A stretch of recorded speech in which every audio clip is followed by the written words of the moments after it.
बताइए, कल हम क्या डिस्कशन चल रहा था हमारा कल?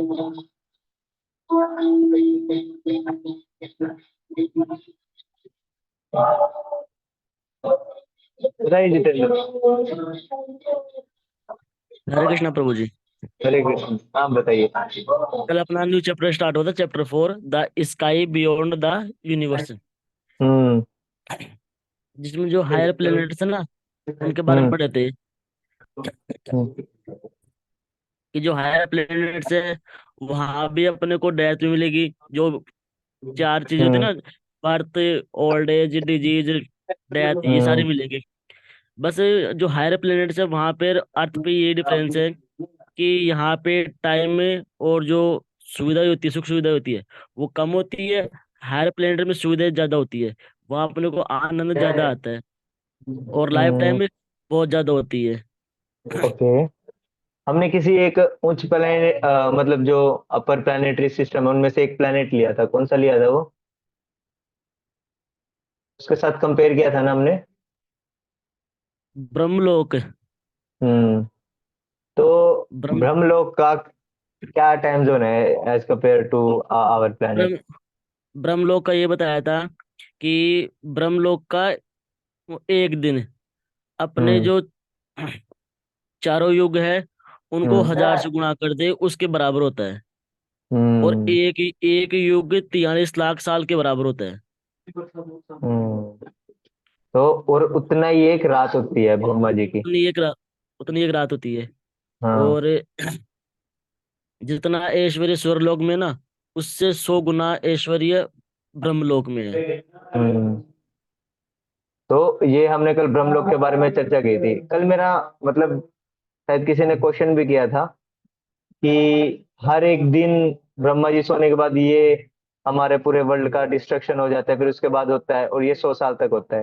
बेसिकली उस कंसेप्ट में थोड़ा कंफ्यूजन था। मैं आज अभी वो कंसेप्ट पहले वो क्लियर करके चलूंगा, फिर हम आगे डिस्कस करेंगे। तो बेसिकली क्या होता है, जो ब्रह्मा जी का लोक है, तो ब्रह्मा जी का एक दिन कितना होता है? यहाँ के अर्थ के जब 4 युगों का 1000 टाइम्स चक्कर लगा लेंगे हम, तब जाके उनका एक दिन होगा, और उतनी ही एक रात होती है। और उस बेसिकली क्या होता है, जब ब्रह्मा जी की रात होती है ना, तो ब्रह्मा जी भी हम सब की तरह रात में सो जाते हैं। और जब वो सुबह उठते हैं तो उन्हें सब डिस्ट्रक्शन हो ही पाता है। इट मीन्स कि ब्रह्मा जी के एक रात और एक दिन और एक पूरी रात के बाद ये नीचे का मतलब सिर्फ कुछ प्लैनेट्स को छोड़ के, जैसे ब्रह्मलोक और ब्रह्मलोक से दो नीचे और प्लैनेट है, उनको छोड़ के नीचे के जितने भी प्लैनेट्स है ना, लोअर प्लैनेटरी सिस्टम जिन्हें हम कहेंगे, जिसमें अर्थ भी आ जाएगा, सबका डिस्ट्रक्शन हो जाता है। मतलब जो ऊपर के प्लैनेट है ना, जैसे ब्रह्मलोक, सूर्यलोक, इनको छोड़ देंगे जो अगले हर दिन होगा। और जो ब्रह्मा जी की उम्र क्या बताई थी, 100 साल ना, तो पूरे 100 साल के बाद सारी चीजों का, सारे प्लैनेट्स का डिस्ट्रक्शन हो जाएगा। मैं आपको थोड़ा स्क्रीन शेयर करूंगा, आपको थोड़ा तभी क्लियर होगा। प्रभु जी, डिस्ट्रक्शन का मतलब हम्म। क्या होता है वैसे? डिस्ट्रक्शन का मतलब मतलब? सब सब तबाह हो जाएगा। जी प्रभु, धन्यवाद।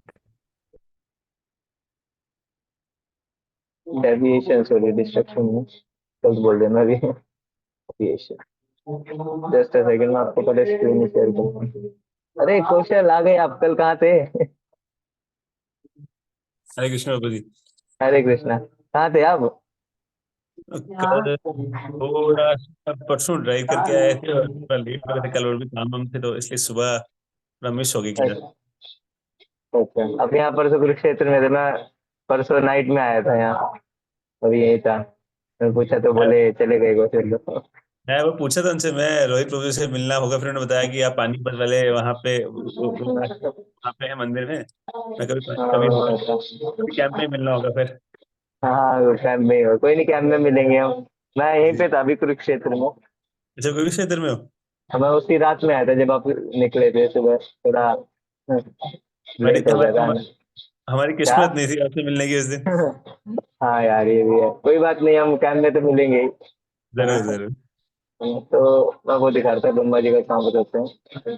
हाँ देखिए, ये लाइन है ना, eight the and the eight the end of the day of Brahma, all the lower planet system are covered with water. तो बेसिकली क्या होता है कि ब्रह्मा जी का जब एक दिन पूरा हो जाता है ना, तो वैसे जितना एक दिन होता है, इतने जैसे हमारे 4 युगों को मल्टीप्लाई 1000 करेंगे उतना एक दिन हो रहा है, उतनी एक रात होती है। तो क्या होता है, ब्रह्मा जी की एक रात के बाद ब्रह्मा जी सो जाते हैं और तब सब डिस्ट्रक्शन हो जाता है।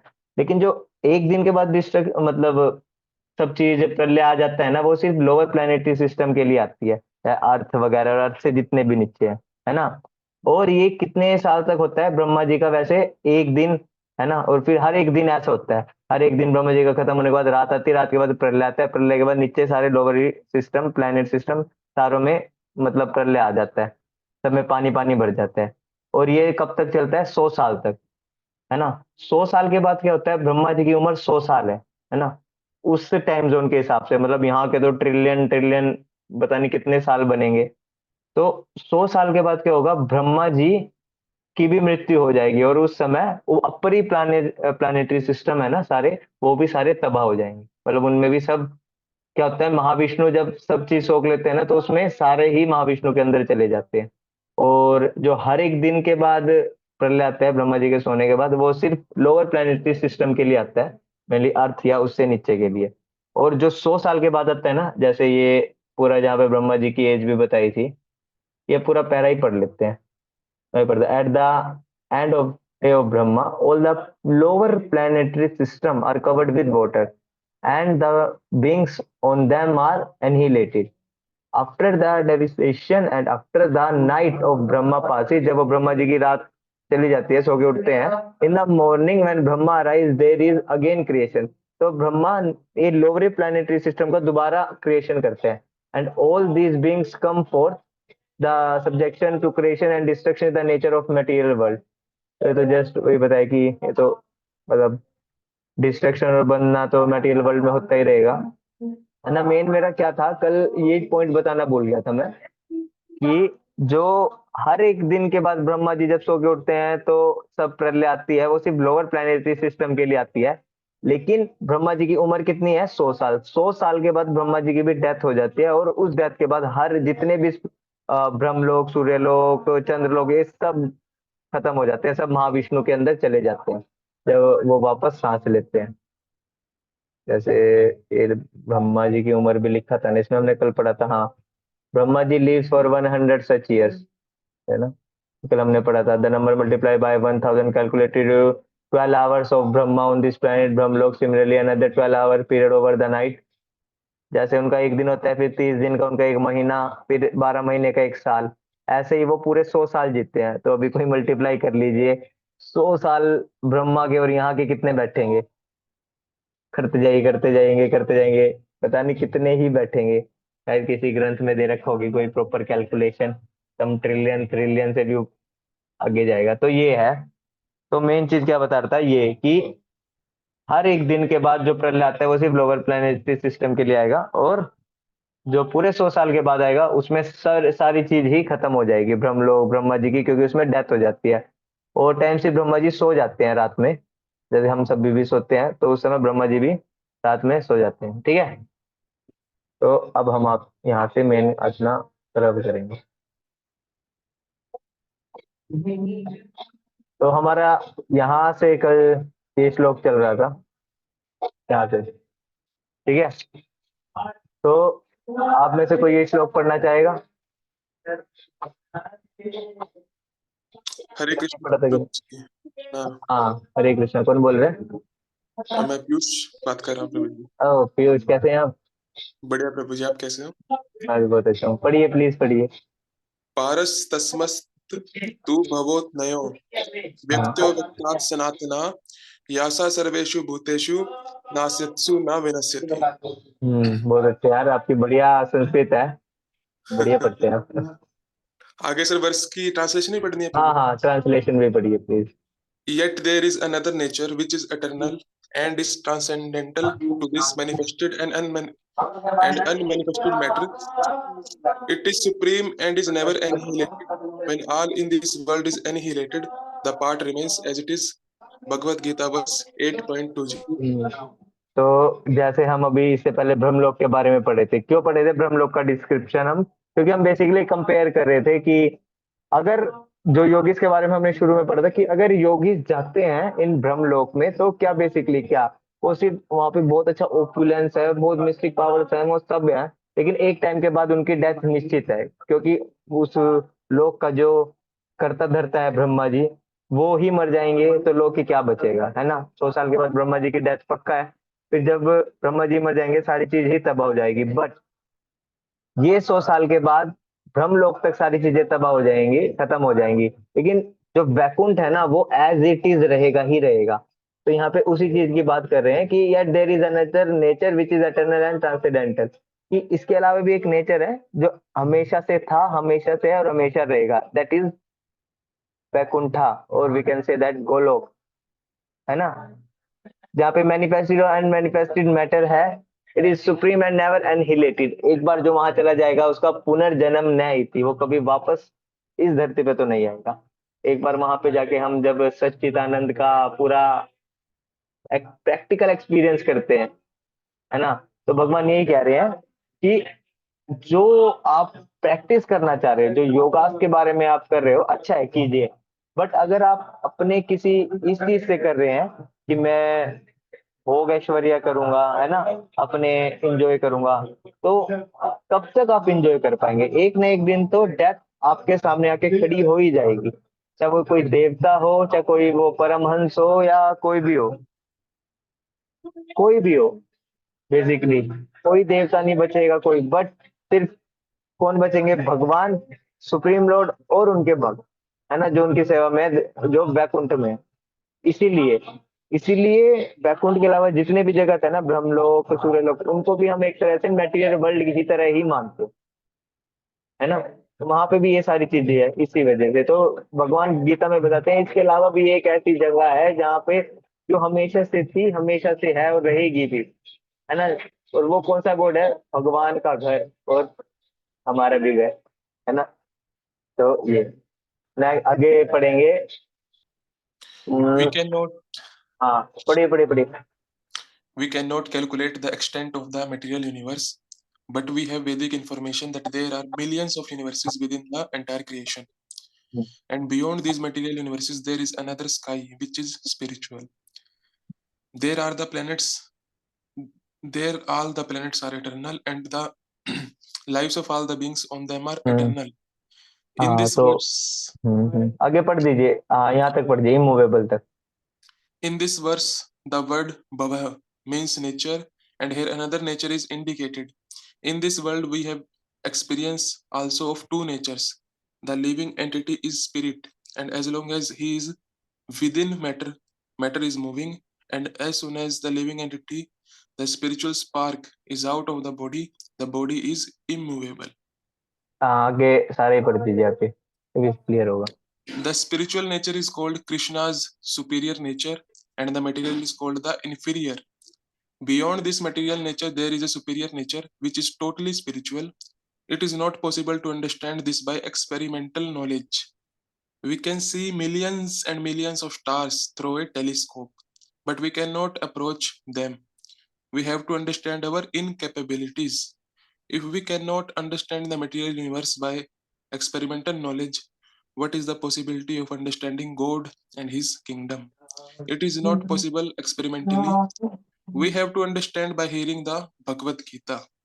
We cannot understand who our father is by experimental knowledge. We have to hear the word of our mother and believe her. If we do not believe her, there is no way of knowing. Similarly, if we just stick to the Krishna conscious method, all information about Krishna and his kingdom will be revealed. Hare Krishna. हाँ, बहुत अच्छे, thank you Piyush. तो अभी आप जैसे आपको भी पता चल रहा है कि इस यूनिवर्स के अलावा भी एक ऐसा यूनिवर्स है जहाँ पे ये सारी चीजें नहीं होगी, जन्म मृत्यु जरा भी आती। अभी आप में से किसी का भी क्वेश्चन आ सकता है कि सर मैं तो वो यूनिवर्स देखा नहीं है, मैं कैसे मान लूं, है ना। तो बेसिकली आपको शास्त्रों पे आपको मैं तो 7:30 तक चलूं। फिर मतलब आपको फिर मेनली क्या है, शास्त्रों पे विश्वास करना ही पड़ेगा। अगर आप शास्त्र पे विश्वास नहीं करेंगे, और आप बेसिकली देखते भी हैं बेसिक सेक्शन में शास्त्रों में जो चीज बताई गई है, कुछ प्रिडिक्शन, सारी चीजें जो टेक्नोलॉजी आज यूज हो रही है, उस समय बहुत एडवांस लेवल पे यूज होती थी, ठीक है। इस that's why we refer the Bhagavad Gita and Shrimad Bhagavatam, है ना। तो वहां पे एग्जैक्टली ये चीजें मेंशन है कि इसके अलावा भी, जैसे भगवत गीता में अभी हमने ऊपर श्लोक में पढ़ा, है ना, तो वहां पे प्रॉपर मेंशन होता है कि ये सारे लोग हैं, है ना। जो अगर शास्त्रों को ही नहीं मानेगा उसे तो हम क्या ही बताएंगे, अगर उसने शास्त्रों को ही ना कर दिया, अगर उसके सामने इतने प्रूफ दिखा दिए, देखिए प्रिडिक्शन पहले हो रही थी, है ना, इतनी टेक्नोलॉजी पहले यूज होती थी, बट नहीं मान रहे तो ठीक है, नहीं माने, लेकिन एग्जैक्टली ये सारी चीजें हैं, अगर वो नहीं मानेगा at the time of death उसे मानना ही पड़ेगा। एक शास्त्र में बहुत अच्छी आती चीज बात बताते हैं, अगर आप कृष्ण पे विश्वास नहीं करेंगे ना, तो कृष्ण मृत्यु के रूप में आपके सामने आएंगे, है ना। खड़े साहब, खड़े साहब, लैपटॉप पे है ना। तो बेसिकली मृत्यु के रूप में कैसे, जब हमारी डेथ होती है तो यमदूत आगे खड़े होते हैं, जैसे अजामिल के साथ, एक अजामिल एक पास टाइम हुआ था अजामिल के साथ, वैसे सबके सामने आएंगे। तो बेसिकली हमें जो शास्त्र में जो पढ़ते हैं, हमें उन पे क्यों विश्वास करते हैं, इसी वजह से, बिकॉज वो बिल्कुल सही और हमारे भले की बात बताते हैं, है ना। तो इसी आगे एक चीज बताते हैं कि ये सारे प्लैनेट्स वैकुंठ के एटर्नल है, ये हमेशा से थे ही, है ना। तो आगे ये बताते हैं कि दो चीज होती है, एक तो मैटर जो हमारा शरीर है, एंड एक स्पिरिट जो हमारी आत्मा है ना। तो आप कभी सोचिए कि अगर लोग, कोई मर जाता है तो हम क्यों रोते हैं, मतलब सामने ही पड़ा होता है ना वो, एज अ लेटा ही होता है, फिर हम क्यों रो रहे होते हैं, ऐसा क्या होता है जिससे सारे दुख मना रहे होते हैं, बताइए। वो शरीर छोड़ जाते हैं इस दुनिया से, तब कौन छोड़ के जाते हैं शरीर? वो जो आत्मा है उसकी वो शरीर चेतना छोड़ के छोड़ के जाती है। जाती हाँ, आत्मा ना। तो हाँ। हाँ, तो बेसिकली ये क्या था, पहले लोग आत्मा वगैरह कुछ मानते ही नहीं थे, कंसेप्ट कि आत्मा नहीं है, जो भी है शरीर है। जैसे हमने पेनफील्ड का एग्जांपल देखा था बेसिक और में, शरीर है, जो है दिमाग है। तो बेसिकली अब हम प्रैक्टिकली देख सकते हैं कि जो, अगर मरने के समय जब आत्मा छोड़ के चली जाती है, तभी हम, हमारे शरीर हिल भी नहीं पाता, कोई थोड़ा सा भी हिल नहीं पाएगा, हमारे शरीर मूवेबल, मूवेबल से इमूवेबल हो जाएगा, है ना। तो बेसिकली शास्त्र क्या कहते हैं, जो ये आत्मा है ना, that is Krishna superior nature, Krishna की सुपीरियर नेचर है, एनर्जी है ना। और जो हमारे शरीर है ये इंफीरियर नेचर का है ना। तो बेसिकली क्या बताते हैं, beyond this material nature there is a superior nature which is totally spiritual, है ना। अभी कोई सोचेगा कि आत्मा को हम, आत्मा के बारे में पता चला कि आत्मा शरीर के अंदर है, चली जाती है तो सब खत्म। तो अभी कोई बहुत प्रैक्टिकल एक्सपेरिमेंट करके देखने की कोशिश करते हैं काफी लोग, कि चलो हम शुरू करते हैं आत्मा को देखना, शरीर के अंदर कहाँ है। इवन आपको पता होगा आत्मा का साइज क्या है, हमारे बाल के अगले हिस्से का 10,000वां पार्ट, अगले टिप का, छोटी सी टिप का 10,000वां पार्ट का साइज आत्मा है, जो कि हमारे टेलीस्कोप वगैरह से देखने के पॉसिबल है ही नहीं। इतना हम एडवांस हुए नहीं कि हम आत्मा को टेलीस्कोप से देख सके, है ना। तो हम बेसिकली इसमें ये बता रहे हैं, if we can not understand the material universe by experiment knowledge, but is the possibility of understand gods and his kingdom. अगर हम इस मटेरियल यूनिवर्स के अंदर चीजों को ही नहीं, आत्मा जो यहाँ है उसको ही नहीं समझ सकते, तो हम भगवान को कैसे एक्सपेरिमेंट से समझ सकते हैं, है ना। आप बताइए, अगर आप बेसिकली अगर आप 10th क्लास के मैथ्स को ही समझने में आपको बहुत दिक्कत आ रही है, तो आप कैसे एज्यूम कर सकते हैं कि मेरे को 12th के मैथ्स में मैं टॉप करूंगा, ऐसा पॉसिबल ही नहीं है ना। इसीलिए यहाँ पे कहते हैं कि आप भगवान को बैटियल एक्सपेरिमेंट से सोचने की कोशिश कर रहे हैं, समझ जाएंगे हम, ये कोशिश कर रहे हैं कि हम मटेरियल चीज एक्सपेरिमेंट करके भगवान को समझ जाइए, तो बेसिकली शायद डायरेक्ट बोलते हैं भूल जाइए, ऐसा कुछ नहीं होगा। क्योंकि भगवान, मन जैसे, कितने स्पीड है भगवान की, मतलब शास्त्र क्या बोलते हैं, अगर आप जैसे सबसे तेज हमारा मन होता है, कैसे कि मन हम तुरंत तुरंत यहाँ बैठे बैठे अमेरिका, ये है ना, लंदन वगैरह सब घूम के आ सकते हैं तुरंत हो जाए, बट भगवान भगवान की जो स्पीड है ना, उससे भी कई हजार गुना ज्यादा तेज होती है ना। ठीक है। तो बेसिकली अगर हम ये मटेरियल साइंटिफिक रिसर्च से भगवान को समझने की कोशिश करेंगे ना, तो it is just time wasting nonsense, rascaldom. तो उपास बोलते हैं दीज पीपल्स आर रास्कल, उनके साक्षात आगे शास्त्र पढ़े हैं, उनको रेफर नहीं करते और अपनी अलग ही एक्सपेरिमेंट में चले जाते हैं करने। जहाँ उन्हें सिर्फ टाइम वेस्ट होता है। तो इस चीज का प्रभुपाद एक बहुत अच्छा एग्जाम्पल देते हैं कि अगर किसी को पता करना हो कि मेरे फादर कौन है ना, तो क्या करेगा बेसिकली आप बताइए। अपनी मदर से ही पूछेगा ना कि माय डियर मदर या जो भी, प्लीज मेरे को बताइए कि मेरे फादर कौन है ना। वो ऐसे तो नहीं है कि जाके बाहर ढिंडोरा पिटेगा, रिसर्च करेगा, अपना अपना बाल लेके जाएगा और हर एक के साथ डीएनए लेता फिरेगा लोगों का, प्लीज अपना डीएनए देंगे क्या, मेरे को टेस्ट करना है, आप मेरे फादर है क्या, है ना। ऐसे तो नहीं होगा, सबके साथ सबका डीएनए लेता फिरेगा।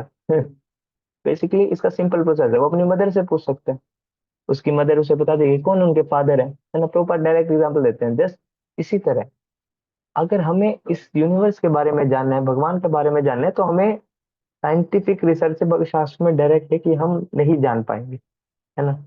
उसके लिए हमें भगवान के बारे में सुनना पड़ेगा, जानना पड़ेगा, वो डेवलप करना पड़ेगा, प्रेम भाव, प्रेम भक्ति, तभी हम भगवान के बारे में जान सकते हैं, है ना। ये लिखा है कि we can not understand who our father is by experiment knowledge, we have to hear the word of our mother and believe her, है ना। If we do not believe her, there is no way of knowing. Similarly, if we just stick to the Krishna conscious method, all information about Krishna and kingdom will be revealed. अगर हम भगवत गीता को refer करेंगे ना, भगवत गीता को सभी शास्त्रों की summary बताए हैं। भागवतम जैसे सभी शास्त्रों का निचोड़ भागवतम है, और जो भागवतम का भी निचोड़ हम कह सकते हैं ना, वो भगवत गीता है। ये 700 श्लोक, जिसने 700 श्लोक में से एक श्लोक भी प्रैक्टिकली समझ लिया ना, अपनी लाइफ में अप्लाई कर लिया, वो उसकी लाइफ सक्सेसफुल है। ये 700 श्लोक पूरे अच्छी तरह समझ लेते हैं। और भगवत गीता के बाद श्रीमद् भागवतम, उसमें और डीप से जाके बताया गया है ना, और डीप में जाके बताते हैं इसमें।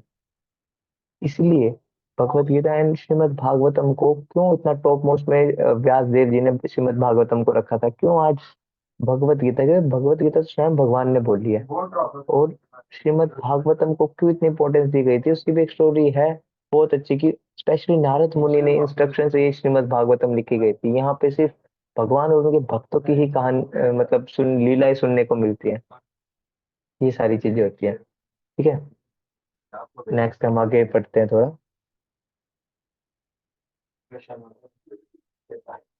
ये पढ़िए, यहाँ यहाँ से यहाँ तक पढ़िए जितना हाईलाइट किया Arastu Bhava means superior nature, and Vakta refers to the what we see manifested. We can see the material universe is manifested through the earth, stars, sun, and planets. And beyond this universe is also nature and internal nature. Avyakt Sanatan. This material nature has a beginning and an end, but the spiritual nature is Sanatan, eternal. है।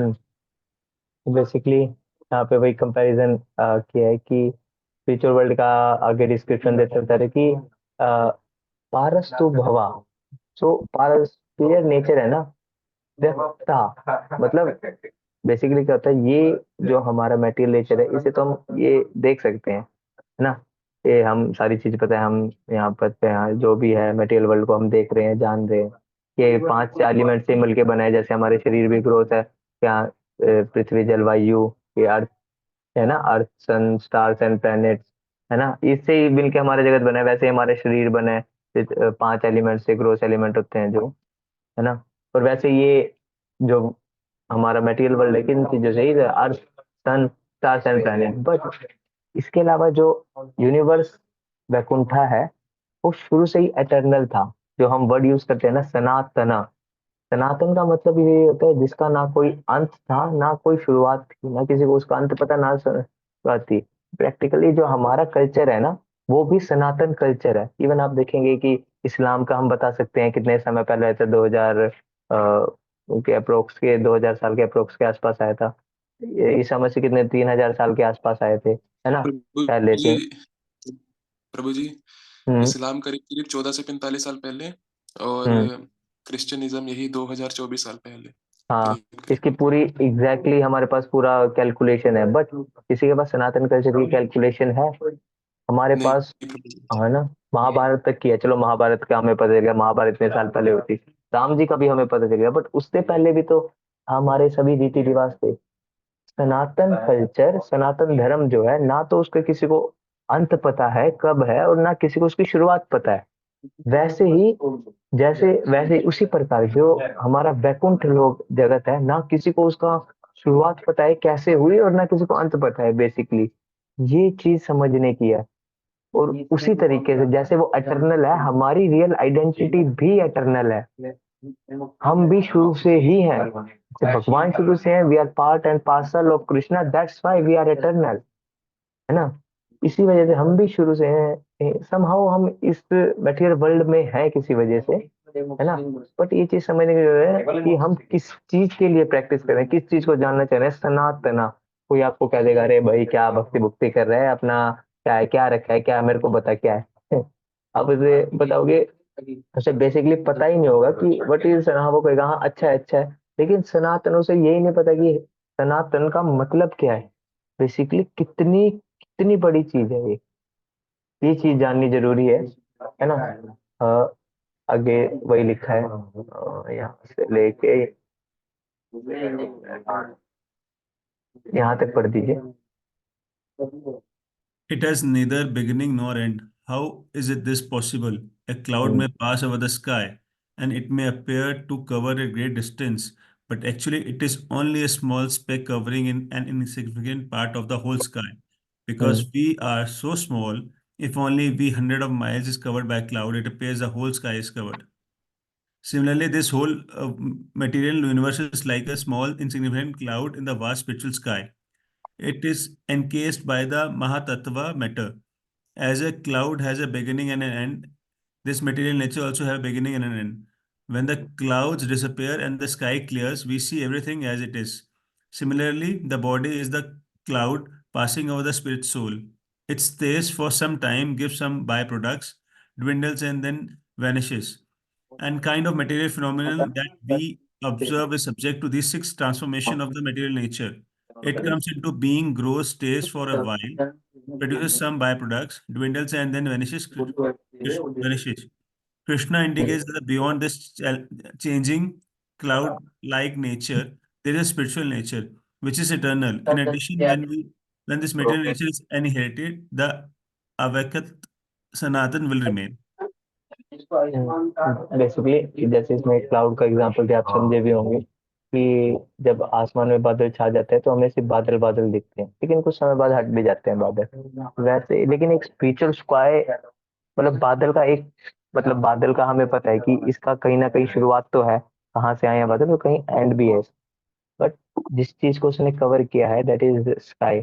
Sky का तो किसी को पता ही नहीं है क्या अंत, क्या शुरुआत है, क्या अंत है। सनातन की डेफिनेशन बताते हुए एक्सप्लेन करते हैं ऐसे एग्जांपल, है ना। तो बेसिकली क्या होता है, आप खुद सोचिए कि कुछ समय के लिए बादल आते हैं, वर्षा करते हैं, चले जाते हैं। वैसे ही ये मटेरियल वर्ल्ड में हम कुछ समय के लिए आते हैं और अपना जो कर्म वगैरह है, जो हमारे टास्क करते हैं, फिर हम अगर अच्छे से प्रैक्टिस करते हैं तो हम उस sky, that is Vaikuntha, Vaikuntha में जा सकते हैं।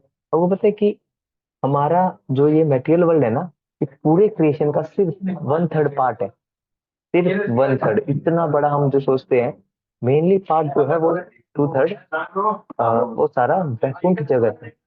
1/3 में that is cover all in lower planetary system and also upper planetary system, Brahmaloka सब कवर हो जाते हैं, है ना। तो बेसिकली इस तरह होता है, जैसे हम इस जगत में आते क्या देखिए, अब जब भी कोई जन्म लेता है, उसके जन्म लेने से लेकर मृत्यु तक के 6 प्रोसेस होते हैं, जैसे इसमें एक्सप्लेन किया गया। It comes into being grow, पहले वो बेसिकली क्या है, first process, it comes into bring, मतलब वो आता है, ग्रो करता है ना। स्टे फॉर अ वाइल, कुछ समय रुकता है, वो उसकी ग्रोथ रुकती है। प्रोड्यूस सम प्रोडक्ट, वो और अपनी संतान उत्पन्न करता है। विंसर कम, मतलब धीरे धीरे बूढ़ा होता चला जाता है। And after vanish then finish, है ना। ये देखिए आप, हर एक चीज हमारा जो जन्म है, बेसिकली हमारा जो प्रोसेस है वो 6 चीजों में डिवाइड है। आपने एक बहुत अच्छी फोटो देखी होगी भगवत गीता या एक बुक के ऊपर, कि छोटा बच्चा है, धीरे धीरे बड़ा होता है, फिर वो जवानी में आता है, रुकता है, फिर थोड़ा बूढ़ा होता जाता, मतलब जवानी के बाद वो बच्चे प्रोड्यूस, जन्म, मतलब बेसिकली उसके बच्चे होते हैं, फिर वो धीरे धीरे बूढ़ा होता जा रहा है, एट लास्ट वो उसका डेथ, है ना। अब कोई एक इंटेलिजेंट पर्सन होगा, वो देखेगा यार क्या हम यहाँ सिर्फ ऐसे ही एक मतलब एक पौधे की तरह ही है क्या? हम भी, पौधा भी तो यही करता है एक, वो भी उसमें बीज देता है, धीरे धीरे रुकता है, फिर धीरे धीरे कमजोर होता जाता है, एक दिन उसे भी कोई उखाड़ देता है, उसकी भी लाइफ है। बेसिकली इस लाइफ का पर्पस है क्या बेसिकली, ये समझाने की कोशिश करनी है, क्योंकि indicate that beyond this changing cloud like ने, ये हाँ यही है। Krishna indicates that beyond this changing cloud-like nature, that is spiritual nature, which is eternal in addition, when this material world is annihilated, the avyakta sanatana will remain. जब ब्रह्मा जी के दिन के बाद ये सारी चीजें खत्म हो जाती है ना, बट इसके अलावा भी एक मेन नेचर, एक ऐसा जगत हमेशा रहेगा। हमने कल पढ़ा था जैसे एज इट इज रहता है, जब प्रलय आ जाता है सारी जगह, है ना, वो नेचर वैकुंठ हमेशा एज इट इज ही रहेगा। बेसिकली हमें समझने की ये कोशिश करनी चाहिए, क्यों क्यों वैकुंठ हमारे, हमें जाने की कोशिश करनी चाहिए। मतलब अब लोग होते हैं, जब वो धीरे धीरे इस पाथ को फॉलो करते हैं ना, तो उन्हें बहुत सारी चीजें दिखने लगती है। जैसे योगीज होते हैं कर्म में, जब वो अष्टांग योग प्रैक्टिस करते हैं, तो उन्हें बहुत सारी मिस्टिक पावर्स उनके अंदर आ जाती है ना, तो वो बेसिकली इंजॉय करने की इच्छा से और ज्यादा फिर पावर्स की इच्छा करते हैं, है ना, भगवान को भूल जाते हैं फिर वो। जस्ट उनका फिर क्या मेन रह जाता है, सेल्फ ग्रेटिफिकेशन। अपनी इतनी पावर चाहिए कि सबको चुटकियों में मिटा बिठा सके, है ना। तो बेसिकली आप जानना पड़ेगा उन योगीज को कि एक टाइम के बाद उनका, अगर वो जहां भी रहेंगे वैकुंठ के अलावा, उस पूरे जगह का भी एक ना एक दिन अंत आना निश्चित है, ये मेंशन है पूरा। ये समझने की, मतलब ये समझने की जरूरत है। इसीलिए ब्रह्मा के दिन को यहाँ कंपेयर करके बता रहे हैं कि लोग सोचते हैं कि हम अच्छे कर्म करेंगे, स्वर्ग जाएंगे, सूर्य लोग जाएंगे, ब्रह्म लोग जाएंगे, मस्त मजा करेंगे, है ना। बट क्वेश्चन होना चाहिए, कब तक, कब तक, है ना, कब तक कर लेंगे। एक बार कर लेगा, एक टाइम टाइम खत्म हो गया, लात मार के आपको नीचे गिर दिया जाएगा, और नीचे आके दोबारा स्ट्रगल करना पड़ेगा आपको बहुत सारा, फिर आपको, और ये साइकिल चलता रहेगा, कभी ऊपर नीचे, और बीच में आपने कुछ गलत काम कर दिया तो नीचे नीचे नीचे नीचे नीचे। तो बेसिकली ये चलता ही रहेगा, है ना। तो आगे हम इतना ही पढ़ते हैं आज। नेक्स्ट पेज श्रीमद् भागवतम का बहुत अच्छा शुरू होता है, काफी सुंदर। पता चलेगा आगे आपको श्रीमद् भागवतम को क्यों इतना ग्लोरीफाई किया गया है, क्यों उसे इतना रस भरा बताया जाता है। इवन ना, आपको एक चीज बताता हूँ, इनके ना जैसे जो शास्त्र हम पढ़ते हैं ना, इनके एक महात्म्य भी आते हैं, that is importance to reading this scripture. इनमें बेसिकली क्या होता है, स्टोरीज होती हैं बहुत सारी, कि अगर जब हम इन श्लोकास को रिसाइट करते हैं तो हमारा तो बेनिफिट होता ही होता है, लेकिन जो आपके आसपास जो भी होते हैं, जैसे जो भी जीव जंतु होते हैं, है ना, मच्छर मक्खी वगैरह या जो भी होते हैं, उनके लिए भी ये बहुत बेनिफिशियल होते हैं। इसीलिए मैं अभी कोशिश कर रहा हूँ कि आप ही रिसाइट करें, इससे आपका फायदा होगा ही होगा, और बेसिकली आपके आसपास जितने भी लोग हैं, आपके माता पिता, सबका बहुत फायदा होगा, because these are spiritual word, ये कोई मेडिकल वर्ड्स नहीं है, ये भगवान के स्वयं मुंह से बोले हुए वर्ड्स है भगवत गीता के, है ना। और ये जो श्रीमद् भागवतम है, भगवान का ही श्री व्यास देव जी को नारायण का ही एक अवतार लिटरेचर लिखने के लिए जो आया था, वो माने तो उन्होंने ही ये लिख रखी। बेसिकली अगर हम इसको अच्छे से फॉलो करते हैं, अच्छे से समझने की कोशिश करेंगे, तो बेसिकली हमारे लिए बहुत बहुत फायदेमंद रहेगा ये सारी चीजें, है ना। तो बेसिकली हमें ये समझने की जरूरत है कि जो ये योगिज हैं, ये प्रैक्टिस तो करते हैं बड़े बड़े धाम के लिए, बट क्या फायदा, चलो चले भी जाएंगे, इन्हें एक ना एक टाइम हमें सब चीज छोड़नी पड़ेगी। It is also a symptom of material world, है ना। तो हम अपने काम करते करते सारी चीजें परफॉर्म करेंगे ही करेंगे, है ना। ये चीज हमें सीखने की जरूरत है। तो अभी आप में से किसी का कोई क्वेश्चन तो आप पूछ सकते हैं, कोई डाउट। हम आज जल्दी लेंगे, आज 7:30 बजे हमें एंड करना है। हाँ पूछिए, ये कौन है, इस कौन कौन है? हरे कृष्ण प्रभु जी, धन्यवाद प्रभु। हरे कृष्णा, बादल प्रभु। हम प्रभु जी बादल। हाँ हाँ बताइए। प्रभु जी, मेरा सवाल था कि जैसे ब्रह्मा जी का जब राज होते हैं तो पृथ्वी लोक पर जो भी जीव है वो कहाँ जाते हैं फिर? क्या पृथ्वी, पृथ्वी पे जो भी जीव रहते हैं उनका मतलब हम्म उनके कर्म, उनका क्या होता है फिर? बताऊं क्या होता है कि बेसिकली क्या होता है जब ब्रह्मा जी की रात हो जाती है, प्रलय आ जाता है, सारे मतलब एट द टाइम कलयुग के एंड में सिर्फ वो पापी लोग रह जाते हैं, है ना। तो जब भगवान आते हैं तो एट लास्ट प्रलय आ जाता है पूरा, तो सारे मर जाते हैं। फिर लेकिन उनके कर्म तो काउंट, कर्म का तो रिकॉर्ड रहता ही रहता है। फिर दोबारा जब क्रिएशन होता है ना, उनको उनके कर्म के हिसाब से जन्म मिलता है। फॉर एग्जाम्पल जैसे मैं एट द टाइम पृथ्वी के एंड में रहा, प्रलय आ गया, मैं उसमें था, मेरा अंत हो गया। नेक्स्ट टाइम से जब क्रिएशन होगा मेरे को बर्थ उसी के हिसाब से मिलेगा जो मेरा प्रीवियस कर्म था। कर्म चक्र तो चलता रहेगा, लेकिन ये क्रिएशन बेसिकली एक साइकिल की तरह ही है ना ये। आते रहेंगे, मरते रहेंगे, फिर दोबारा कर्म के हिसाब से जन्म लेते रहेंगे, फंसते रहेंगे, मरते रहेंगे, जन्म लेते रहेंगे। बेसिकली एक पूरा गोल साइकिल है। इस साइकिल से हमें ऊपर की उठना है ना ये। ठीक है। और प्रभु क्लियर जी हुआ? जब वो चतुर्युग का हम्म जितना टाइम रहता है उतना ही उनका टाइम रात का रहता है ना? हाँ, चतुर्युग का इंटू 1000 उतना। और जब 100 साल के बाद, 100 साल के बाद जैसे पूरा प्रलय आ जाता है ना, सारे ब्रह्मलोक तक मिट जाते हैं, तब जितने लिविंग एंटिटी होते हैं वो भगवान विष्णु की चेस्ट यहाँ पे होते हैं। मतलब जैसे अनकॉन्शियस फॉर्म में होते हैं, उन्हें कुछ याद नहीं होता, जैसे हम सो के उठते हैं वैसे ही। वो 100 सालों के बाद होता है, लेकिन जो हर एक दिन के बाद होता है वो दोबारा क्रिएशन होता है, उनको दोबारा जन्म मिलता रहता है। और 100 साल के बाद भी जब दोबारा क्रिएशन होगा, उनके उनके कर्म के हिसाब से ही मिलता रहेगा। कर्म चक्र तो चलता रहेगा अपना, उसमें कोई बाधा नहीं आएगी। वो तो बेसिकली तभी हम भगवत गीता में बताते हैं किस तरह के हमें कर्म करने चाहिए, है ना। इसका ना कोई अच्छा तो इफेक्ट प्रभु पड़े जी ना कोई फिर बुरा। हर हाँ। दिन जब एंड होगा तो उसमें जो आत्मा रहेगी वो ब्रह्मा जी के पास रहेगी या कहाँ रहेगी? नहीं, वो भगवान के पास। हर दिन के ठीक है। एंड के बाद तुरंत जैसे ब्रह्मा जी सो जाते हैं, अगले दिन उठते हैं तो वो दोबारा वो क्रिएट करते हैं। तो तब तक के लिए हम एक अनकॉन्शियस फॉर्म में, जैसे अन जैसे हम सो जाते हैं ना, हमें कुछ याद नहीं रहता, तब तक के लिए हम बेसिकली भगवान के पास ही रहते हैं, रेस्ट पे उनके, महाविष्णु के। ठीक है प्रभु जी, हरे कृष्ण। प्रभु जी एक हाँ सवाल है मेरा। जी। पीयूष, कौन प्रभु जी बोल रहे हैं? सौमिल शर्मा।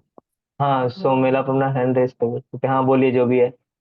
प्रभु जी मेरा सवाल ये है कि जो आपने बताया कि कर्म चक्र चलता है उस हिसाब से जन्म मिलता है, तो अभी हम्म जो हमारा करंट लाइफ चल रही है उसमें हम्म हमारे जो एक्शंस हैं, जो हमारे हम्म कर्म है, हम्म उसका रिएक्शन भी हमें इस लाइफ में फेस करना पड़ता है या नहीं? और दूसरा सवाल ये इसी से कनेक्टेड है कि हम्म अगर हमारे कर्म पिछले जन्म में गलत रहे हैं, हम्म उसकी वजह से कर्म दुख भोग रहे हैं इस जन्म में, तो उनको हम्म। न्यूट्रलाइज करने का क्या तरीका है? क्योंकि या फिर हमें वो पूरे दुख भोगने ही पड़ेंगे तभी वो खत्म होगा? हाँ, शायद आपने क्रम वाला सेशन लगाया है, हमारे बेसिक कोर्स में होता है ये, पूरा डीप में समझाते हैं, तो मैं फटाफट आपको थोड़ा बता देता हूँ। बेसिकली क्या होता है, हमारे पिछले, हम जो अभी सफर कर रहे हैं ना, बेसिकली वो पिछले कर्म की वजह से कर रहे हैं। पिछले जन्म में हमने कुछ गलत कर्म करे होंगे, इसलिए हम इस जन्म में सफर कर रहे हैं। Every action and equal and opposite reaction, every, है ना, ये सुना है ना आपने, समथिंग ऐसे कुछ, every action equal and opposite reaction, है ना। तो बेसिकली ये होता है कि हमने जो पिछले जन्म में कुछ गलत करा है वो हम इस जन्म में भुगत रहे हैं। अगर हम इस जन्म में कुछ करेंगे तो वो हमारे अगले जन्म के काउंट हो जाएगा। हाँ, है ना। और बेसिकली अगर हमने कोई पिछले जन्म में कुछ गलत किया है तो हम इस जन्म में कैसे न्यूट्रलाइज कर सकते हैं? सिंपल सा तरीका है, शास्त्र क्या बोलते हैं, दो, कई सारे तरीके बताते हैं। मतलब आप दान पुण्य वगैरह कीजिए, लेकिन इसमें क्या होगा, आप अच्छे कर्म में फंसे रहेंगे। कर्म अच्छे या बुरे दोनों होंगे। अगर आप अच्छा करेंगे तो अगले जन्म में आपको अच्छा ही भुगतना पड़ेगा, गंदा करेंगे तो गंदा भुगतना पड़ेगा। ये चक्र चलता रहेगा, है ना।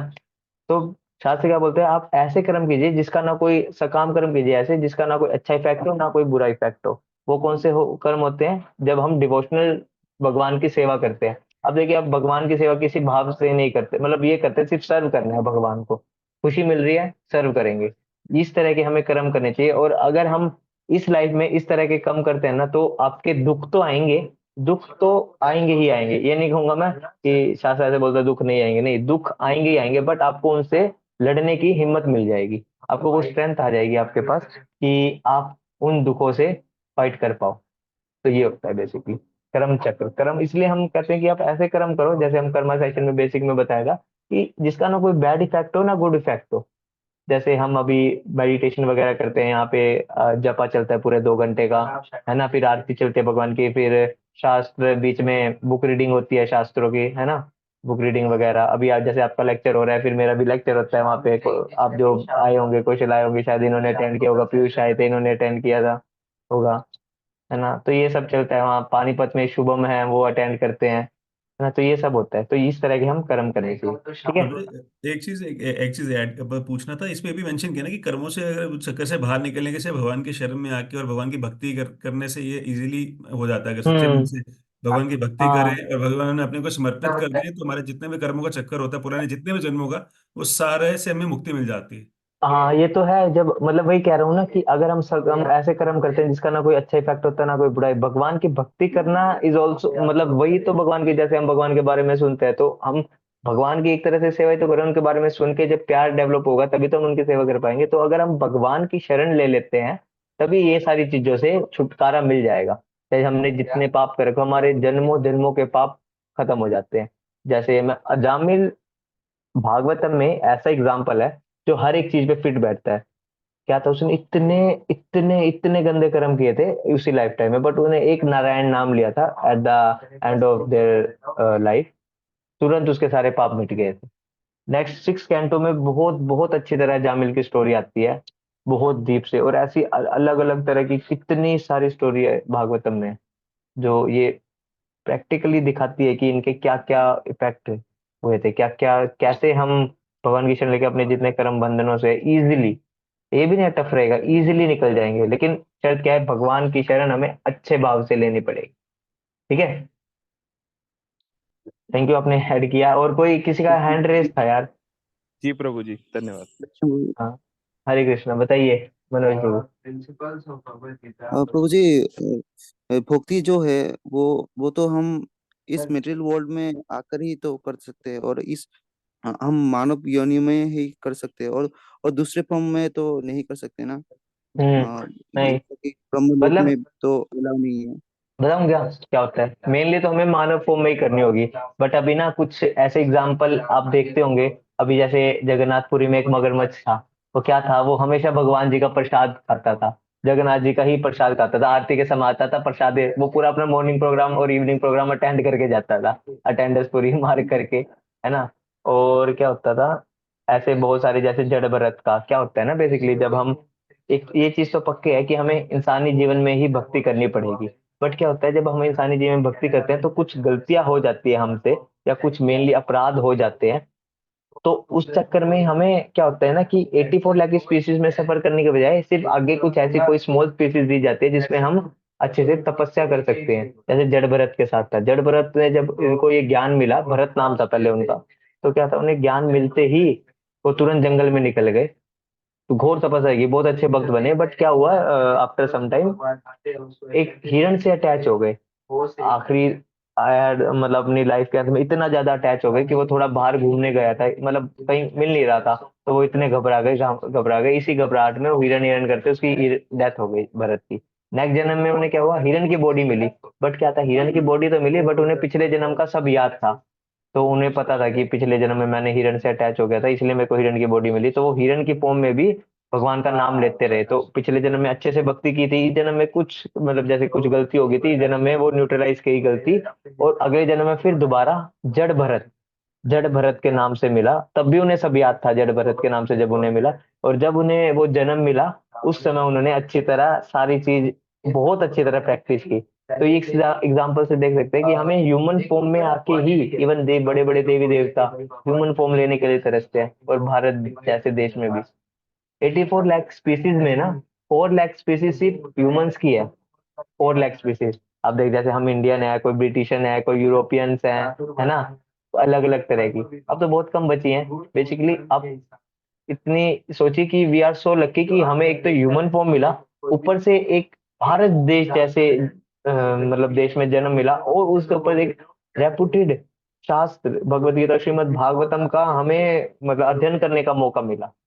तो बेसिकली देखिए, इसी चीज को हम जब अच्छे से अप्लाई करेंगे तो बेसिकली तभी ह्यूमन फॉर्म की वैल्यू है। अदरवाइज शास्त्र बोलते हैं कि अगर आपने ह्यूमन फॉर्म में भी भक्ति नहीं की ना, फिर तो आप भूल जाइए, फिर किसी में भी कर पाएंगे और फिर तो उससे आपको कोई अच्छा फायदा आप नहीं। लोगों का संग मिला। हाँ, आप सभी का संग मिला, वृंदावन में भी सभी का संग मिलेगा। पर्सनली बहुत एक्साइटेड हूँ मैं तो उसके अंत के लिए, है ना। सभी सारी काफी ज्यादा एक्साइटेड होंगे। सो